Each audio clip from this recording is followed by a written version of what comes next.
Hello and welcome to Giant Dreams Under Construction, the show that focuses on positive people in our community working towards building their dreams. My name is Kateri Banning and I'm your host. And today we have Kayla Dupuis. She is a Westgate student. She is a grade 12 student. She says she's doing her victory lap. Yeah. Thank you for coming today, Kayla, and welcome to the studio. So now, you're a grade 12 student. You just decided what you want to do with basically the rest of your life. Yeah. You're on the Indigenous Engagement Committee. Indigenous Student Council or Student Voice Council. Okay. Yeah. And you're from the Red Rock First Band. Nation. Yeah. Okay. So now, like I said to the audience, you're doing your victory lap at Westgate is how you put it. So do you want to explain that a little bit? So basically I did 4 years of school and then I decided to take an extra year because I needed more credits, and I did homeschooling in grade 11. So I lost a few credits through that. I'm glad I did it because now I'm like, I know what I want to do and I get extra courses and I get to up my marks. So like I can get like 90s now and it's just easier for me now. So, and you're going to be 18, you said, right? I am 18. Okay. Yeah. And we met under a really weird circumstance. We were doing the CWE, so the professional wrestling came to town, and Kayla actually had a lot of courage and approached me in the bathroom. And you're interested in public speaking and things like that. But then when we were talking, you plan to go into outdoor recreation and police foundations, which is kind of a completely different world. So you said grade 11 you were homeschooled, and so now you're doing your victory lap to get the extra marks or to improve your marks and your extra credits you needed. How did you come to the conclusion that you first of all want to take outdoor recreation next and then police foundations, and you still want to be a public speaker? Like how does that all work? Well, so I think I can juggle all of it, but my best friend, she goes to Fleming College. That's where I'm going to be going. And I had always been looking at that college. I just thought it was a nice college. And then I saw outdoor and adventure education, and I love camping and doing all that kind of stuff and fishing and everything. But I always wanted to like help my community out. So doing policing would definitely benefit the community and benefit me as a person. Like, I think that if I could help people and like, I don't know, I just really want people to like, I don't know. So, but you're a positive person and you see issues. Okay, so I do have to ask, there's a course in college for camping. Like, explain this outdoor recreation. So, basically, you're getting trained in different things like kayaking, snowshoeing, skiing. And this is a college course. This is a college course, yes. Okay, so what else is involved in this course? Because this actually sounds like a really cool course. I wish I would have known about this too. I would have taken camping for college. It can help you with going into Ontario parks and Parks Canada and stuff like that, so you can work out there. I don't know, I always loved camping. Camping is where I grew up, basically, and you just get to do a bunch of stuff, and you get to go on camping trips for like a week, and you get to plan your own trips and everything like that. And this is college. Yeah, and how to survive out in the wilderness, basically. So is this a 1-year course or is it It's a 2-year course. I seriously need to look into this. I'm sure some of our viewers are kind of shocked too. Like, I can't believe that this sounds like a really cool course, but I could see how it would be applicable to a lot of other areas, especially given that we live in northwestern Ontario. You know, we're surrounded by the bush. So like, what would you receive at the end of this? Like, are you just certifiably trainable, or like, are you now like you could go work in like say Quetico or Sibley? Like, what do you get out of that type of course? So I looked through all the stuff that you can do after, and I'm pretty sure you can actually take a university course after that too in BC, like in Kelowna, for what's it called, interdisciplinary studies at the university there. And there's lots of places in Canada, like we have lots of forests and different stuff like that, and you can work with the parks and stuff, and you get a diploma at the end, so it's not just a certificate, like you get a diploma. I plan on using that for my police foundations, because I'll be trained in like camping and skills like that, like survival skills basically, and it's something that interests me. That's actually really smart to utilize that as far as the police foundations. I know that you were saying that you want to take the police foundations. You said your sister took it? Yeah. And is she now a police officer, or what does she do? No, right now she doesn't live in Thunder Bay anymore. She moved away. She moved to Hearst. Her and her boyfriend both took it. They took police foundations. She plans on being a police officer later on in life, but she wants to do some other stuff right now, like security stuff. Right now, because you guys are young still. Yeah. Okay. So when we come back from our break here, we'll talk more about the police foundations and how you want to, help your community and things like that. And you're actually interested in being a reserve cop over Thunder Bay Police. So we'll end this part right here, and when we come back, we'll talk more about Kayla and her interest in becoming a police officer and what she expects to do with her camping diploma and the police foundations that she plans to take. We'll be right back.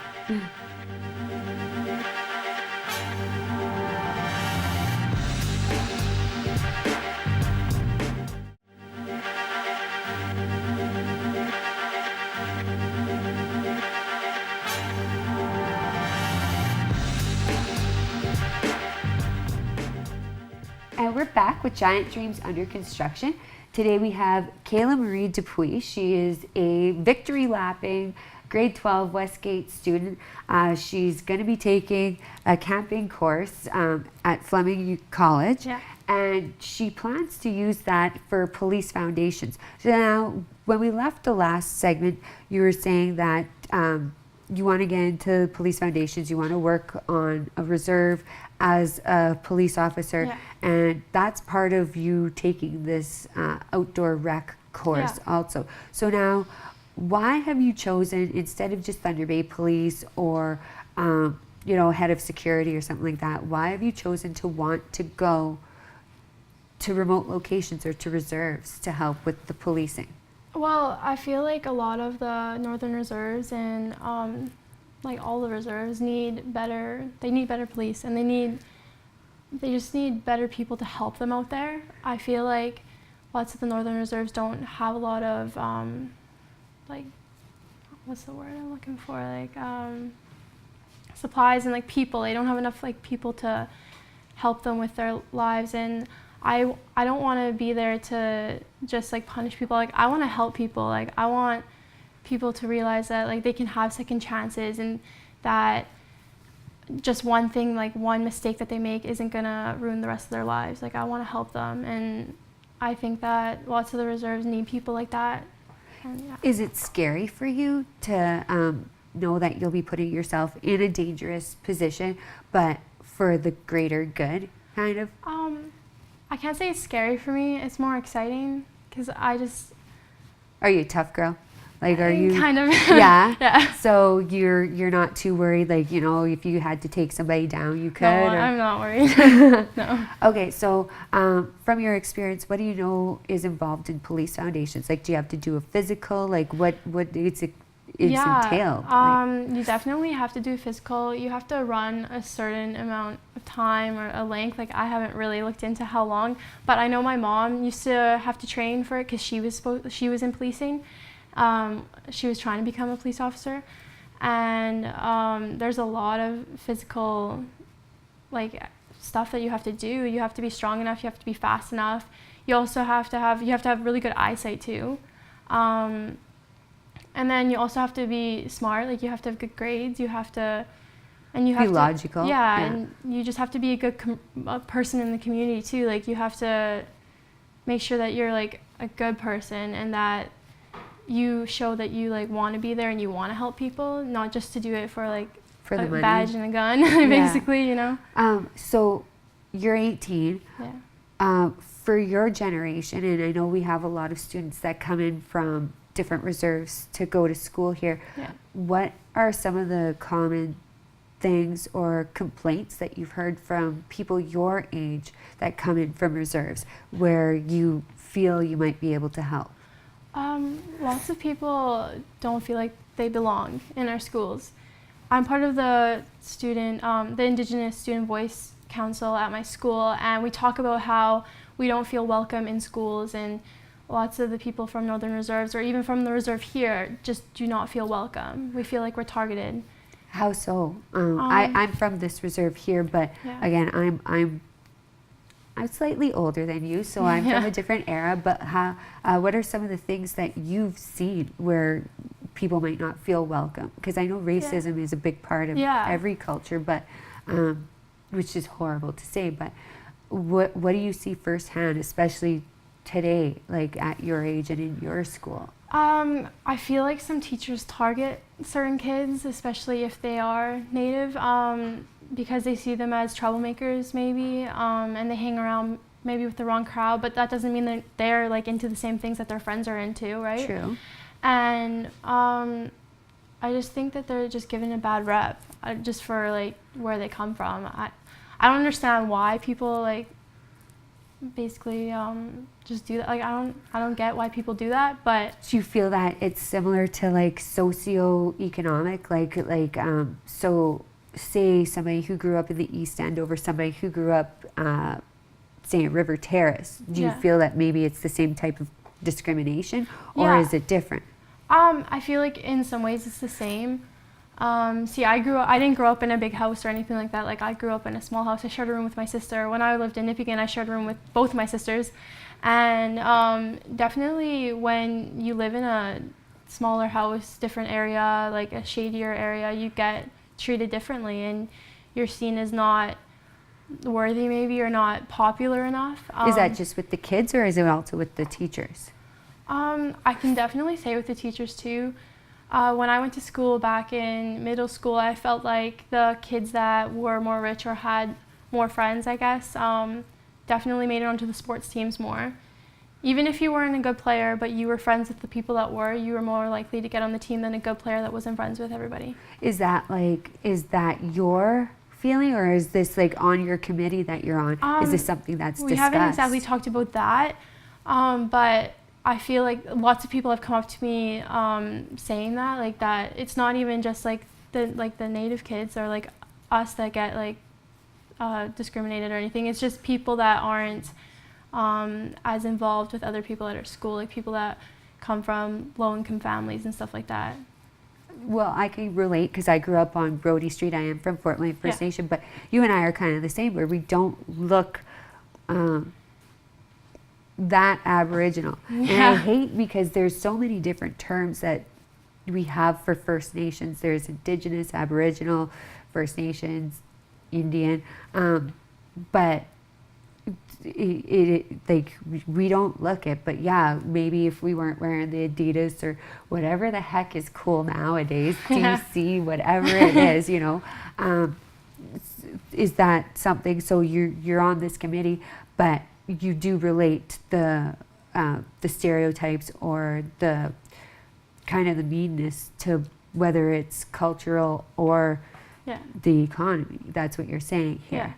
Yeah. Okay, so we are, we'll take another short break, and then when we come back, I want to hear about what you guys do at the school on your committee and how you hope to make it a better place and a better environment for the other students. So we will be right back with Kayla Marie.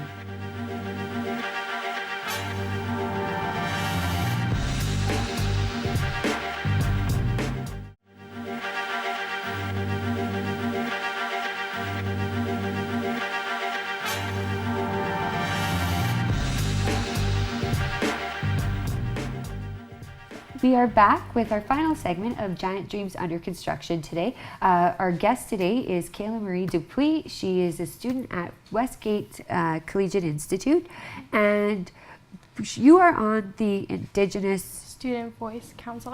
Okay, and so do you want to explain a little bit when that council was started and why and how many students are on it? Yeah. I recently joined it maybe about a month and a half ago or two. I think that's just when it had started too. Oh, so this is brand new. Yeah, this is new. Churchill's moving into Westgate. Yes. So They happening this year. They have a council there too. Most of the people that are on the council are the people that go to our learning lodge. We do homework there, and the guy that runs it, his name is Nate. He's actually the best person ever. Like, he's just a great tutor and mentor. He helps run the student voice council, and we basically talk about the school and how like we feel we don't belong in certain people and the stereotypes that we have there. And we are actually going to go bowling with the with the Churchill people. And we're gonna see how that goes and see if we're trying to get along with them, and we want them to be welcome into our school. Yeah, because that's a huge, I completely forgot that that's happening. Yeah. Like, so this is the last year that Churchill's gonna be open. Like, Westgate's gonna be packed. Yeah. Like, so how is it working out so far? Like, do you have the students coming over a lot now, checking it out, or? I haven't really noticed if there has been any Churchill students. We haven't met up with the Churchill students yet either with our council. We're doing that next week on Friday, and I think people are going to be overwhelmed because lots of the grade 9s that are going to be coming in next year. Yeah, they're definitely going to have a lot of more people than they did in middle school and elementary. How many people already go to Westgate? At least 800, I'm assuming. Oh, maybe more than that. And then Churchill, I know, is a huge school also. Like Westfort, we have a lot of teenagers between St. Pat's and Westgate, and then a lot of our kids do go to Churchill. You're a Westforter, right? That's what you're saying. So I know when I was in high school, I went to St. Pat's. We had the rivalry with Fort William Collegiate because we were a couple blocks away. And then when Fort William closed, we got a lot of their students also. Do you think that maybe, so we were talking about how there's racism regarding your culture or heritage. There's a stereotype and kind of this division based on economics. Do you think that that when the Churchill group comes in, how do you think it might go, and how do you hope it goes? We definitely have a rivalry with them, for sure. Because that's going to be weird, Some people are definitely not excited for that. I won't be there, so I'm not going to, I'm going to be fine. But lots of people from Westgate don't like the Churchill kids. I'm perfectly fine with them, so. And probably vice versa. And mostly, like, that's like any, like, John Hughes movie or whatever, where there's usually rivalries between high schools, but like this is something that like we have a huge student body that's going to be combined into one. So do you think that like the work right now that you guys are doing with your student committees and the other groups that are at Westgate, do you think that you guys are ready for this? Are there action steps in place to kind of help welcome, or? Yeah, I think we'll be okay. I'm sure they're going to have an open house for Churchill students. I think they might have already had one. But we also have the Xanadu, like the musical, and they have Churchill and Westgate together for the musical. Really? So that helps too. Okay, so I didn't know that. We had Ethan Hillman on the last show. He's the star of Xanadu. Was it Sunny Malone? Yeah. So I didn't know that you guys are working in a collaboration with Churchill. That's actually a really good way to start the partnership, I guess, amongst the students. The female lead, she is from Churchill too. Okay. So, all right. So now you're graduating this year, and come September, you're going to Fleming. Yeah. And that's going to be 2 years. Now, like at the beginning of the show, I said you first approached me at the wrestling show. So I do ring announcing for the professional wrestling that comes to town. Why are you interested in things like that? I don't know. I just always like talking with people, and I perform and stuff. Like I do singing and stuff like that. Okay. And I just like doing it. It's fun. Do you think you could handle getting up into the ring and having the people yelling at you? Yeah, I think I'd have a lot of fun doing that. So yeah, definitely. Okay, so well, we do have wrestling coming to town Yeah. again in a few months. Is there anything else that you'd like to say, like maybe a welcome to other students or something encouraging to other students that are in your position, or interested in some of the things that you are, or maybe possibly coming, like being a newbie or a freshman coming into Yeah. high school? Is there any message you'd like to leave with people your age? Just try to don't just focus on your schoolwork. I think schoolwork's important, but I think you should also focus on making memories with your friends and just being a good person in general. Don't get sucked into all the stereotypes, and just try to have fun, and it's like your final years of being a kid. So Oh, you just made me feel old. I'm fucking. Well, that's a good way to put it. And I wish you nothing but luck. When I first met you, I liked you right away. I thought you were super cool. I had no idea of all the other things you were interested in, and I had no idea how old you were. yeah, I'm almost 19, so next month. This is crazy. Yeah. Well, I think that you have definitely a bright future. If anybody is interested in joining the council to help, what was the name of the council again? that you're on? Indigenous Student Voice Council. Okay, so Yeah. that's at Westgate Collegiate Yeah. and Vocational Institute. Yeah. This has been Kayla Marie Dupuis. She's local Westforder, and this has been another episode of Giant Dreams Under Construction. Thank you so much for tuning in, and we will see you next time.